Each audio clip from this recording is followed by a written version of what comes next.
Mon cher ambassadeur et ma chère ambassadrice, je suis content de vous accueillir avec un beau soleil qui réverbère sur la surface de l'eau, avec les petits clapotis des vagues, tu dois entendre. Alors dis-moi, comment peux-tu prendre du recul par rapport à ta relation toxique? Et surtout, qu'est-ce que ça signifie? Souvent, tu entends des personnes dire « Non mais, attends, non mais te précipite pas, prends du recul. » Ouais mais, ça signifie quoi? Est-ce que tu as besoin de prendre du recul? Est-ce que tu sais véritablement ce que ça signifie? Et quelle nuance il faut avoir par rapport à cela? Et surtout, dans la situation de relation toxique, qu'est-ce que ça signifie? Parce qu'une relation toxique, t'es manipulé, t'es rejeté, t'es abandonné. Et il y a une nuance entre rejeté et abandonné, c'est que quand tu es rejeté, c'est physiquement. On te rejette, on évite le contact avec toi. Lorsque tu es abandonné, c'est plutôt un abandon de fonction. Tu peux être présent, mais tu n'assumes plus ton rôle de père vis-à-vis de tes enfants, de mère vis-à-vis de tes enfants, de mari vis-à-vis de ta femme, de femme vis-à-vis de ton mari, etc., etc. Et c'est là que c'est difficile, parce que on se dit, la personne, elle a beau être présente, mais c'est comme si elle n'existait pas. Il y a un problème de communication qui est volontairement régressé pour ne pas avoir un contact avec l'autre, pour X raisons. La relation toxique, c'est également être critiqué, jugé, rabaissé, humilié, etc., etc. Donc tu te rends bien compte que ta personne, ta propre personne, est fortement en présence d'une ambiance toxique, d'où relation toxique. Si tu vis cela, cette capsule va être intéressante pour toi parce qu'elle va te permettre de mettre le doigt sur quelque chose de très important. Quelque chose qu'il faut surtout que tu n'oublies pas dans ton rapport à toi-même. Mais au-delà de cela, moi ce que j'aimerais te permettre de faire, c'est de passer à la vitesse supérieure. À savoir, non pas le faire dans ta situation actuelle uniquement, qui correspond à 10% du travail, mais le faire sur toute ta vie. Et là, on va travailler sur les 90% restants. Le but, c'est de faire ça depuis que tu es venu au monde. Même, j'ai presque envie de te dire, le spectre de l'ambiance dans laquelle tu as été conçu. Quels ont été tes aïeux? Quelle est la saveur épigénétique de l'hérédité qui a fait de toi ce que tu es aujourd'hui? L'éducation que tu as reçue? Est-ce que c'est dans la joie que tu as été conçu et mis au monde et éduqué, ou est-ce que c'est dans la peine? Est-ce que c'est dans la douleur? Déjà, si tu pars sur une base comme cela, tu démarres ta vie très très mal, mais ça tu ne le sais pas. Tu es innocent quand tu es un enfant. Mais les adultes, tes parents, tes frères et sœurs, ta famille, te le font bien comprendre et te le font payer. Tu penses bien qu'une fois que tu deviens adolescent, jeune adulte, et que tu commences à faire ta vie, tu te rends bien compte pour quelle raison ça bug, ça fonctionne pas, et tu attires des personnes un peu similaires que tu as connues lorsque tu étais jeune. Et tu crées inconsciemment des relations toxiques. Tu es attiré vers ces gens-là, et tu attires ces gens-là. Mon but, c'est d'essayer de t'aider à aller au-delà de cela. Essayer de faire un nettoyage émotionnel. Et pour cela, bien sûr, ça ne sera pas au travers de mes vidéos, de mes contenus. Il faut aller beaucoup plus en profondeur. C'est pour ça que je te propose une offre qui va te permettre de t'entretenir avec un des membres de mon équipe ou moi-même. Pour cela, il faut que tu cliques sur le lien dans la description. Tu réserves un coaching qu'on va t'offrir d'à peu près 1h30, 2 heures, d'une valeur de 300 €, je préfère te le préciser. Le but de cet entretien, c'est d'essayer de t'aider à savoir où tu en es actuellement. Donc, si jamais mon accompagnement premium ne t'intéresse pas, ce que je peux concevoir, pour X raisons, eh bien, tu auras la chance de savoir où tu en es actuellement. Mais si tu es intéressé, si jamais tu as la motivation, tu as la détermination, tu as le temps et tu as le budget qui correspond à un accompagnement premium, fonce. Ne reporte pas à plus tard. Essaye de te dire que partir en vacances, c'est important. Se payer des belles affaires, c'est important. Se nourrir correctement, c'est important. Mettre de l'essence dans sa voiture, c'est important. Payer ses dettes, c'est important. Mais s'occuper de toi, c'est également important. J'ai presque même envie de te dire, c'est le plus important. Ne remets pas à demain ce sur quoi tu n'as peut-être jamais mis de la valeur parce que les autres n'en ont jamais mis. Et c'est le but de cette capsule. Donc, clique sur ce lien, prends rendez-vous avec un des membres de mon équipe ou moi-même. On se fera une joie de s'entretenir avec toi pour savoir où tu en es, ce qu'on peut faire pour toi, pour t'apporter vraiment des solutions qui te permettront d'avancer et d'avoir des résultats que tu n'as jamais eus dans ta vie. Premièrement, une chose qu'il faut savoir, quand tu vis une relation toxique, tu es déprécié. C'est-à-dire que ça t'attaque directement et ça atteint ton ego directement. L'ego, c'est cette part en nous qui a besoin d'avoir une certaine valeur, pas trop, sinon c'est de l'égocentrisme, et pas trop peu non plus, parce que sinon on est une serpillière. Et certainement c'est ton cas. On vit au travers des autres, on vit pour les autres, on est leur faire-valoir, on est asservi. Et il y a une perte de valeur humaine. Voilà pour quelle raison, lorsque tu es déprécié, eh bien, c'est une relation toxique que tu vis en permanence, que ce soit professionnelle, amicale ou conjugale. Deuxièmement, quand on te dit de prendre du recul par rapport à cette situation, parce que c'est quand même l'introduction de cette capsule, prends du recul. Voilà, elle ou il te fait subir cela, prends du recul. Ouais, mais qu'est-ce que ça veut dire ? Prendre du recul, ça veut dire prendre soin de toi.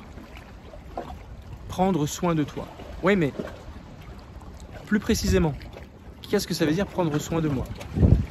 Essaye d'analyser là où ton ego perd en valeur. Alors forcément, si tu vis une relation toxique telle que je te l'ai décrite en introduction, j'ai envie de te dire,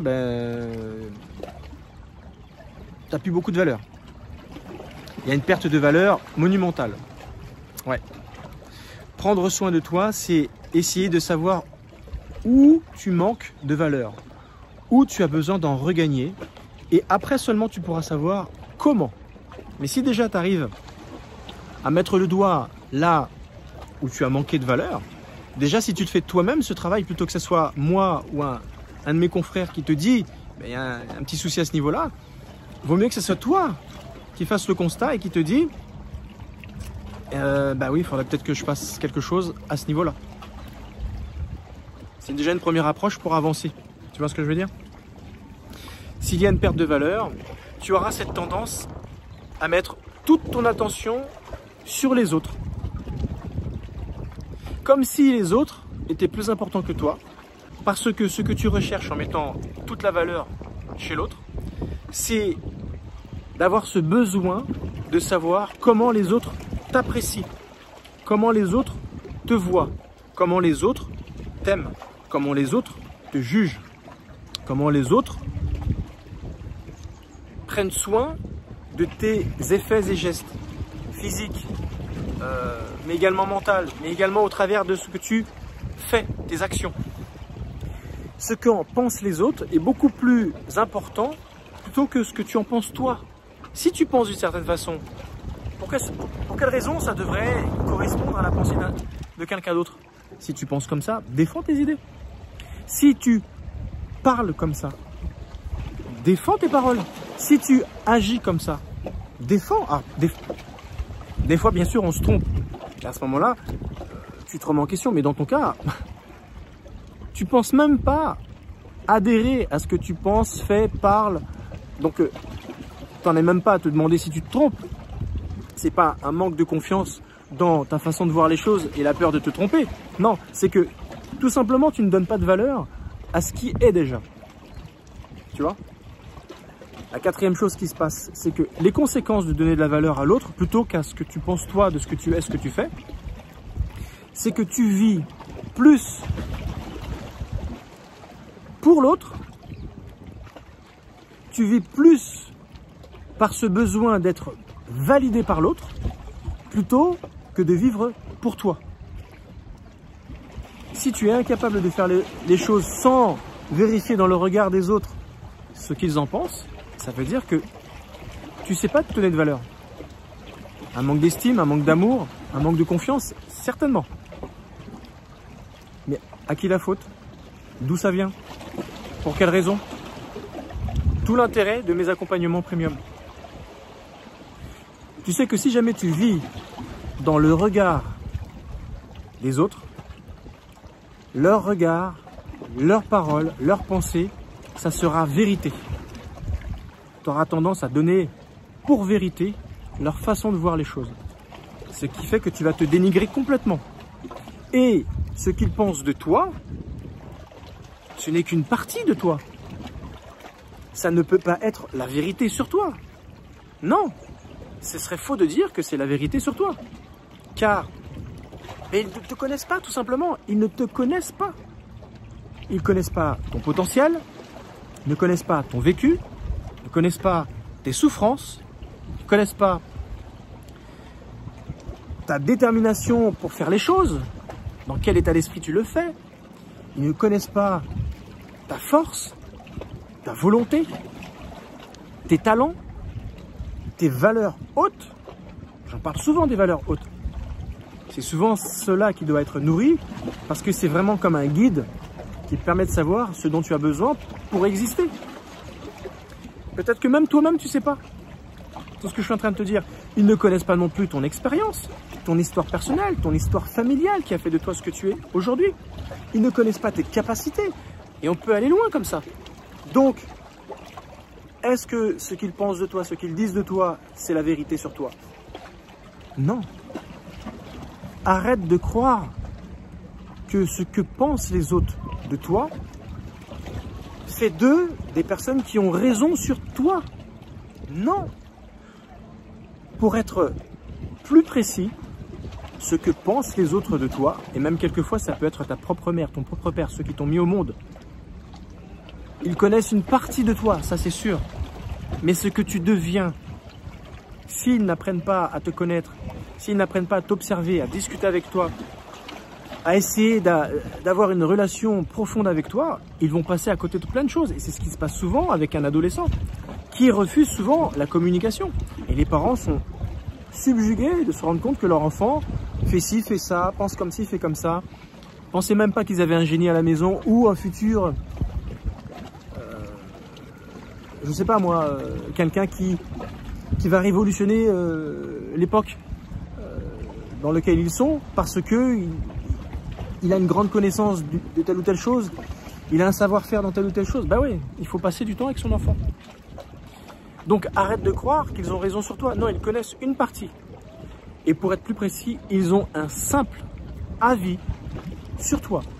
Mais avoir un avis, ce n'est pas la vérité absolue sur toi. La seule personne qui est plus proche de la vérité sur toi,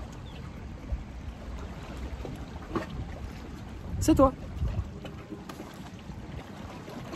Et j'ai envie de te dire, qui mieux que toi, du coup, peut détenir la vérité sur toi-même? Personne. Donc, sachant cela, quand tu prends du recul sur ta propre vie, sur ta propre personne, sur tes actions, sur tes pensées, sur tout ce que tu pourrais faire, en tenant compte de ton pédigré, imagine tout ce que tu peux faire en prenant du recul, en t'observant. Prendre du recul, c'est comme si tu te dédoublais et tu t'observes, tu es là, tu te dis « Ah ouais, quand même, c'est quoi la tendance? C'est quoi ce qui se fait? Et moi, pour quelle raison je ne pourrais pas croire à ça ?» Rien que le fait de prendre du recul, tu vas commencer à modifier ta façon de penser. Et on sait très bien ce qui se passe. Il suffit que ta pensée change. Tu vas changer ton verbe, tu vas changer tes actions, tu vas changer tes habitudes. Ta zone de confort va s'élargir. Tes peurs vont s'amoindrir. Et forcément, tes valeurs hautes vont changer. Et si toutes ces choses changent, tu vas changer, tu vas t'améliorer. Et tu auras des résultats que tu n'auras jamais eu dans ta vie. Merci de m'avoir suivi. N'oublie pas, en ce moment, il y a moins 33% sur l'accompagnement que je te propose, donc une remise de 33% sur l'accompagnement. Si bien sûr, après le coaching offert, tu rentres directement dans l'accompagnement, tu fais un onboarding comme on appelle, et à ce moment-là, je te ferai bénéficier de ces 33%. Merci de m'avoir suivi, je te dis à très bientôt, et à bientôt de l'autre côté. Ciao.